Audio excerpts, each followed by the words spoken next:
This is the Global Podcast Network, where executives and professionals connect, share, and inspire. Stay tuned for the conversations that drive success.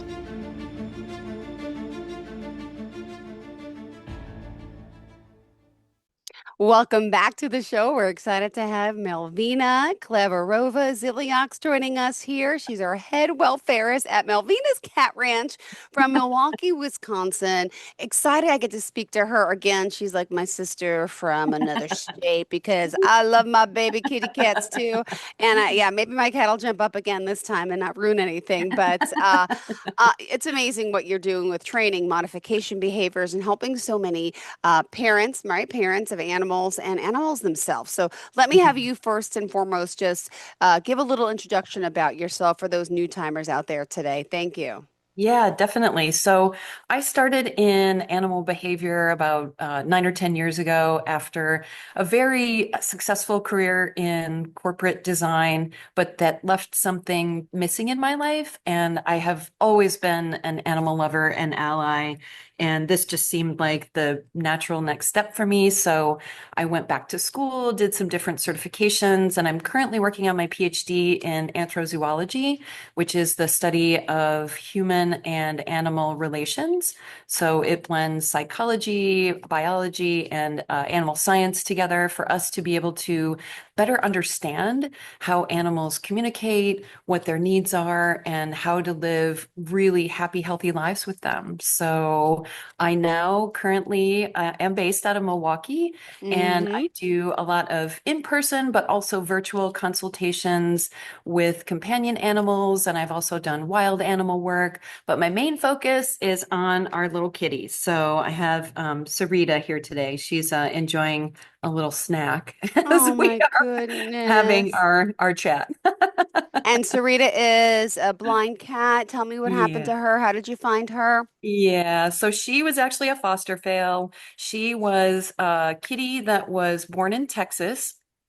And she had a terrible infection in both eyes when she was a little tiny baby. And she had a double enucleation, which is both eyes removed when she was about 8 or 10 weeks old, and came to us around 12 weeks old, and has really just been incredible. Like she maneuvers the house better than some of my sighted cats. Yeah. I think because she lost her eyes so early that she gained kind of a superpower, and that's been Yeah. studied in other animals that Oh, who's yeah, and there? Who's there? that's Camilla. She Camille, I wants gotta to get my join it. cats She wants back. to They're, join in too. oh my goodness. And what are you Yeah. feeding them, by the way? What is that? This is actually we call this kitty crack, but this is some of the oh Camille. This is I love some it. of the treats that they like the best, which are these squeezy treats. Yeah, I've So seen. Well, I just took these my are cat to the vets for shots the other day, and they yeah. gave them this squishy stuff like that, just Yes. similar to that. Yes, yeah, and these are really great for training. So they are highly motivating because, they're food and they're yummy. And so I use these a lot in training. So it's great because they enjoy them, and it's a great motivator for training. Amazing, As Rita will amazing. attest to. Oh my gosh, I love it. I love it. All right, for today, we're going to get to know cats, understand kitty behavior and communication. So Yes. let's get started. Who are these tiny little tigers that we've invited into our homes? Give Yeah. us the background. Yeah, so we'll do kind of the quick history. So kitties have had a little less time around humans than, say, our dog companions. And cats' relationships with humans really started around 10,000 years ago when humans became an agrarian society and we started to farm, and we needed to store some of these grains for times when we couldn't grow crops. And with the grains came rodents. And so cats were like, hey, this is a really good concentrated area where I can hunt my favorite meal, which would be a rodent. And humans were like, hey, this is kind of mutually beneficial for us because we don't want the rodents here. And the cats get, their automatic feeding. And so it became this sort of uninvited relationship. So we didn't invite the kitties in, but they weren't unwelcome. And so over time, we started to spend more time with them. We started to invite them into our homes. homes, but we didn't really understand their needs. And it's taken us a little bit longer to really kind of get to a point where we know what they need both physically, emotionally, to have them live these happy lives within our homes, because they Yeah. are naturally outdoor animals, like most Hmm. wild animals. And, we've put them in our little boxes we call homes. And now it's up to people like me to help understand what their needs are, how they communicate, and then how we can live happy lives together. Oh my goodness, this is beautiful. This is exciting. I love the conversation, obviously, because I'm a big cat lover. I got 10 cats at my house, by the way, if you just Woohoo! I love listening. it. Love And multi-cat yeah, households. got a little bit of a problem, but it's a good problem to have. All right, so I know we're going to talk a little bit about normal cat behavior as well, but I want you to finish up first. Go ahead. Yeah, so normal cat behavior, what I do a lot with my clients is just kind of talk to them about what is normal for kitties. So, Yeah. if they were out there in the wild, they would be hunting and finding their meals for most of their time. But in our homes, they tend to relax a lot because they're not as stressed as, they don't have to worry about getting their meals. They're not worried about going on a hunt and finding things. And so they actually sleep about between 12 and 20 hours a day, which is, sounds like a lot, but Does. that is actually very natural for them. Okay. And so that leaves, that other 4 to 12 hours to play, to hunt, to eat, to groom, to be social. So, Aw. that's really where I focus a lot of my training, is to have folks engage with their kitties in those other activities. If they're sleeping, that 12 to 20 hours a day, that is normal. That is awesome. But then how do we engage them with, fun, enriching activities that, can stimulate their physical activity, stimulate mental activity, and just give them, more options to have fun in their lives when they are not sleeping. Although I would love their schedule to sleep Right? 12 to 24 hours a day. Oh, I had no idea they slept that much. I really had no idea. It's funny because I guess I'm sleeping there, but they're like, are they nocturnal? Because like my cat was up last night licking my face. Like I feel like they Yes. sleep during the day, not at night as Yes. much. I hear them Yes. pouncing around downstairs. Is that true? Yep. Yep. And that is a great question. I get that a lot from people. They're actually what we call crepuscular, which is they are most active in the twilight hours, so dawn and dusk. But that can, be for them like 2, 3 in the morning. They start, their circadian clock starts to say, hey, rodents and birds are active. I'm going to be active because, Yeah. traditionally that would be their lunch. And so we actually I do a lot of work with getting kitties to spend their energy during the daytime hours so that they don't get up in the middle of the night and feel those, the need to go hunt, because that's usually what it is. It's a internal drive that they have to go find lunch. And if we can spend time during the day and get them to spend their energy in good ways, they're going to be tired and they're not going to have as much of that urge to go wake you up in the middle of the night and say, hey, pay attention to me. Yeah. And you say cats are fully capable of surviving in the wild, but like I Hmm. fear, like, what if you have a domesticated cat in your home and then it goes outdoors? Because some people do Yeah. that. It really can't adjust. Yeah, it's actually very good for kitties to have what I call healthy outdoor access. So if you have a yard that, has fences where you can make sure that they're staying, in your protected space, that's okay. I personally like catios or catio window boxes I've been or looking on Amazon for these things. yes. I want them. Yes, Mm-hmm. and those are amazing because you know that they're protected, but they still get that outdoor stimulation. Got it. You can actually train your kitty to do harness walks and do stroller rides and other ways to do protected outdoor access. And the only thing that I like to tell folks is that if they do have direct access with the outdoors, whether that's with, a part of the catio that might be actually on grass Mm-hmm. or, potentially being out in the garden or the yard, protected, is to always have parasite protection, because there Yes. are a lot of really bad bugs and things out there that can hurt our kitties in a pretty massive way. So I like, just Revolution or, a topical solution that will go go after internal parasites. It'll go after fecal parasites. It'll go after, just other things that will be detrimental for our kitties if, they get in contact with those things. Even stuff like ringworm is in the soil, so they can come back, and ringworm is something that humans can get too. So if they come back with ringworm and you're like, oh, hey, how you doing? How's outside? You touch that, you're gonna have Oh, that too. okay. So Good to know. Thank you so much. All right, mhm. let's move on over to the next topic. We're talking about what influences behavior. We're going to get to genetics, circumstances, experience, and so much more. Yeah, yeah. So, and that's another thing I spend quite a bit of time with folks talking about is what does influence behavior, because a lot of times my folks will call me or reach out and they'll be like, my kitty is being spiteful, and Mm-hmm. went, to the bathroom on my bed when I was gone. And that just isn't how kitties react in the world. So it is, for us to think about what they naturally have in their DNA. So some of the things that I get calls about are, my cat is scratching everything. How do I, stop that? Well, those are what we call innate behaviors, and those cannot be eradicated. Those are coded into the kitty's DNA because that's just part of what they need to survive, and it isn't something they have to learn. So we don't talk about eradicating those behaviors, but what we can do is redirect those behaviors. So I work a lot with clients that will say, hey, I don't want my, $10,000 sofa, to be a scratch pad for the kitties. I'm like, well, let's give them other alternatives that they can use and put barriers on the things that you don't want them to use. So sticky tape, Yep. apple spray, things like that can be a really good deterrent. And they're like, ew, I don't want that. And you give them something else so that they can naturally express those behaviors.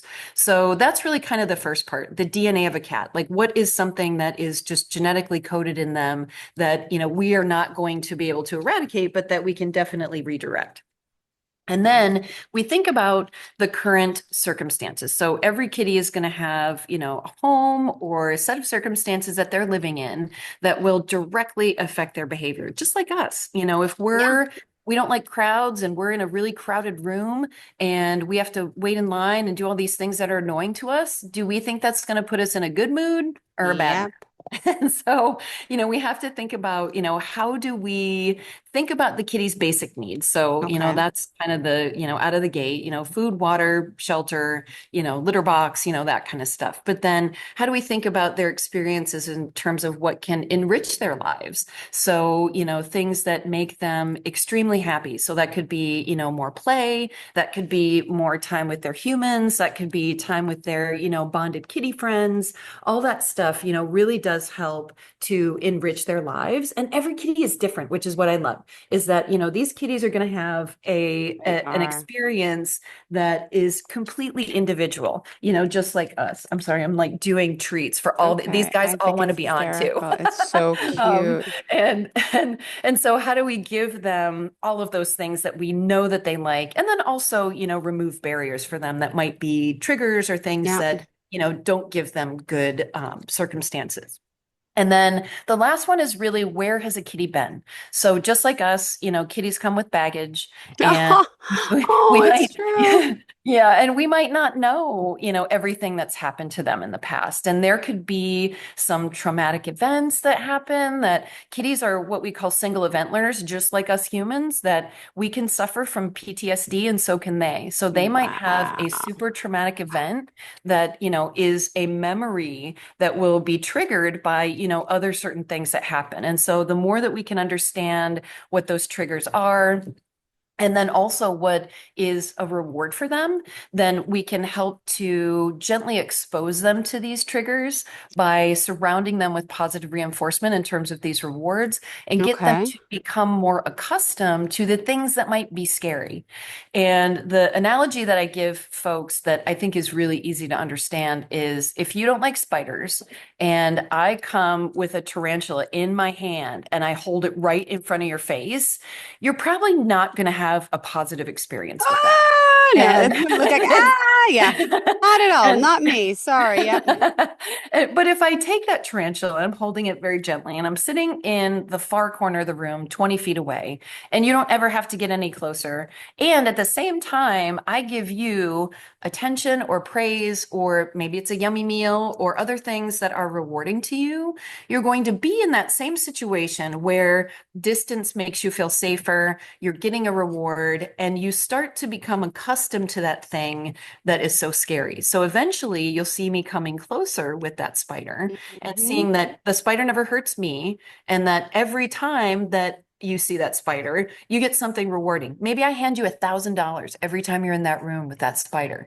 You would Yeah. be like, yeah, I don't like that spider, but you know what? I'll take $1,000 if I have to hang out with that spider. And that will give you positive memories and will help to retrain your brain. And it works the same with kitties.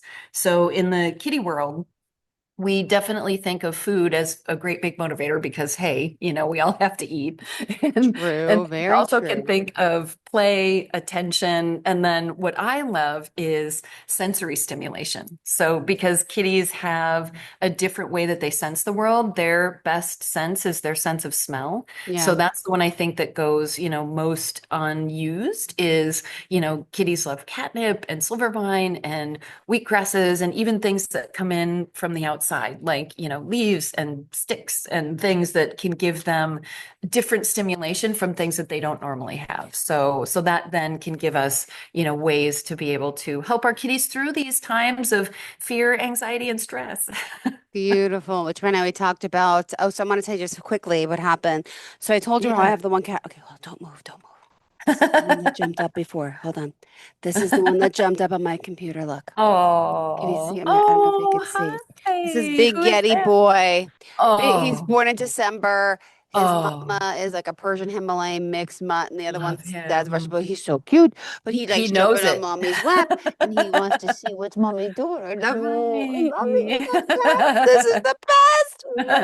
Anyway, what was I saying? Oh. You're so handsome. You're such a good boy. So they just got his second round of shots and microchipped. Okay. So what Oh was I yeah. saying though before that? What was I Um, saying? just about a question that you had maybe with maybe experiences Well, I or told you his dad and then the half yeah. blind cat don't get along and they fight, they Yes. beat each Yeah. other. You mentioned using some type of pheromones, which I wrote down, Yes. Yes. Felicity or something. It's on my desk. Feel away. Thank you Yeah. so much. It's Mhm. on my Yes. desk. I never ordered it.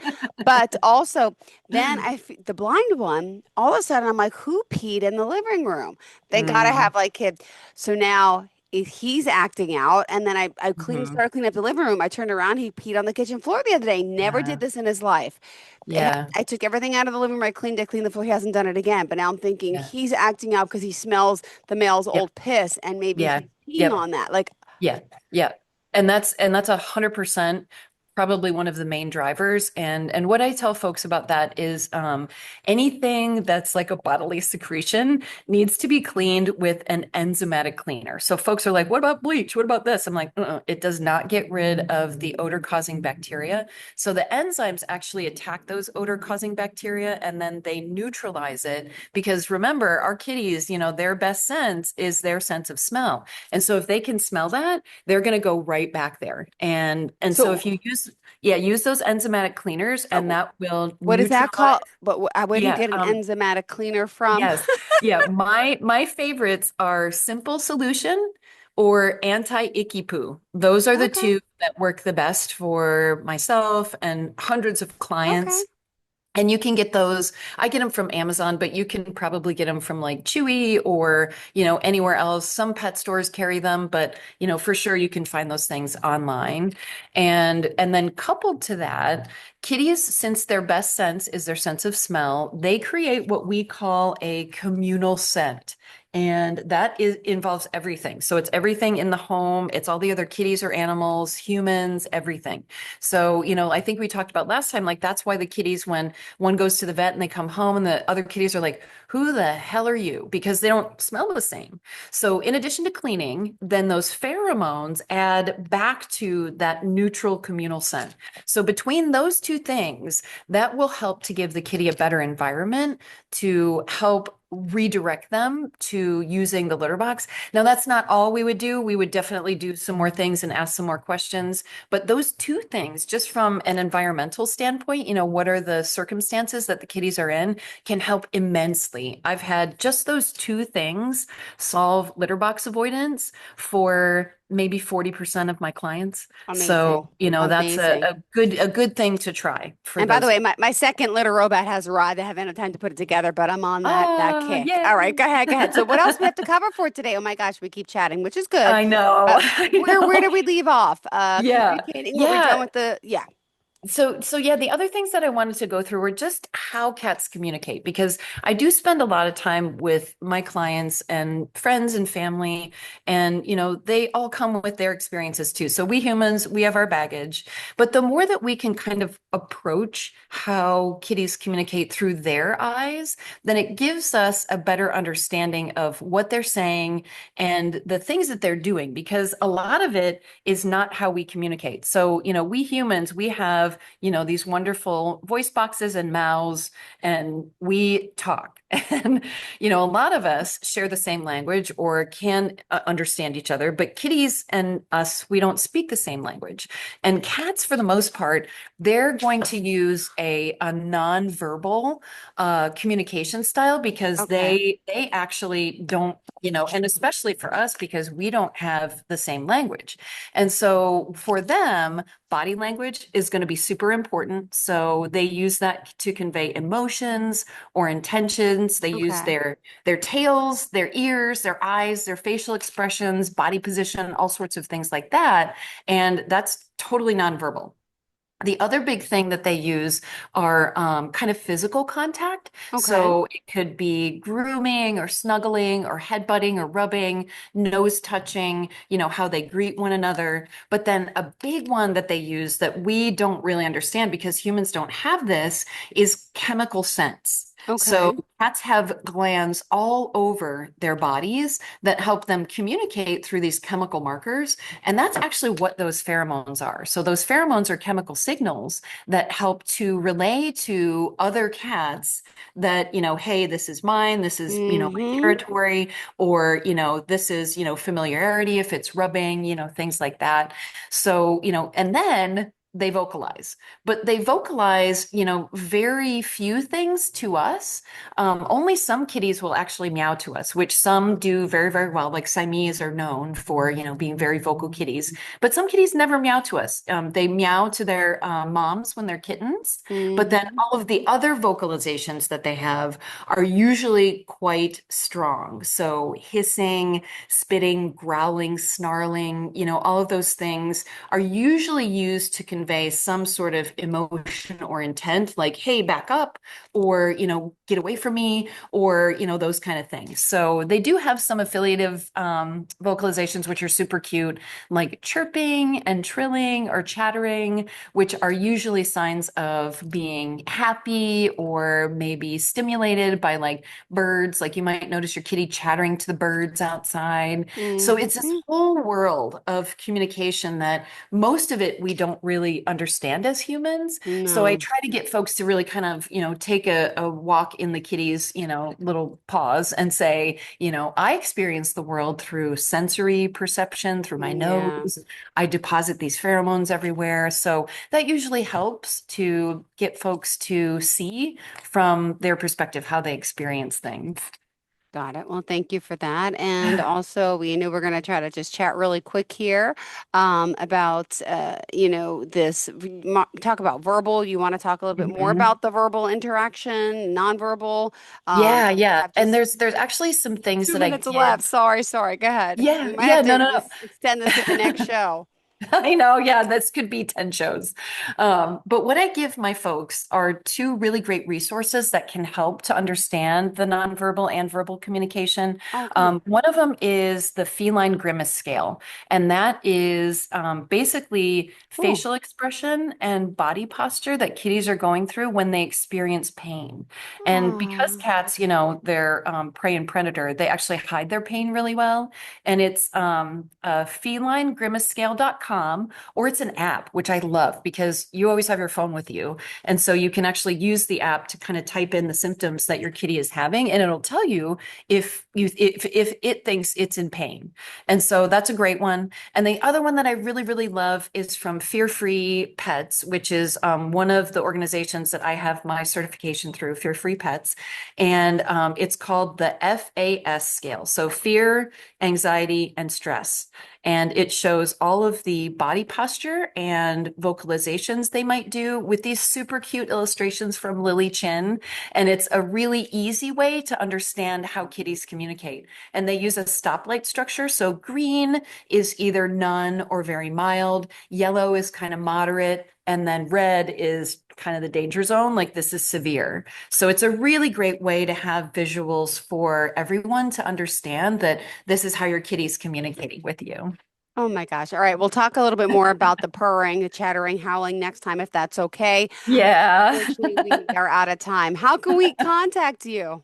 Yeah, so the easiest way is through my website, so melvinascatranch.com, and there is a form there. You can send that to me, tell me all of your questions and issues, and we will go through a structure for how to attack it and get an action plan together for all of your kitties. Beautiful. Well, thank you so much. I hope you have a fantastic day. Looking forward to my cats are all jumping around. Hold on. Just 1 second. I love it. Don't move, Jill. And this is Snowflake. She jumped up here too before. All right, gotta go because now she dropped my mouse. Oh my gosh. All right, hold on. You know how this She's got goes. other stuff to do. She's I off. know. The next Well, great thing. seeing you, sweetheart. We'll talk again next week. Thank you Good so to much. See you too. Thank you. Bye-bye. This is the Global Podcast Network, where executives and professionals connect, share, and inspire. Stay tuned for the conversations that drive success.